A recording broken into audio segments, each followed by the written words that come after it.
You ask Tiger to solve. This deals with linear equations with one unknown. The final result is x equals -6. Let's solve it step by step.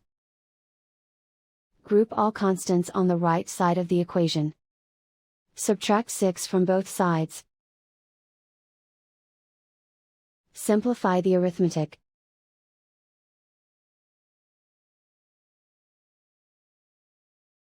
Isolate the x. Divide both sides by -4. Cancel out the negatives. Simplify the fraction. Move the negative sign from the denominator to the numerator. Find the greatest common factor of the numerator and denominator. Factor out and cancel the greatest common factor. And so the final result is x equals -6.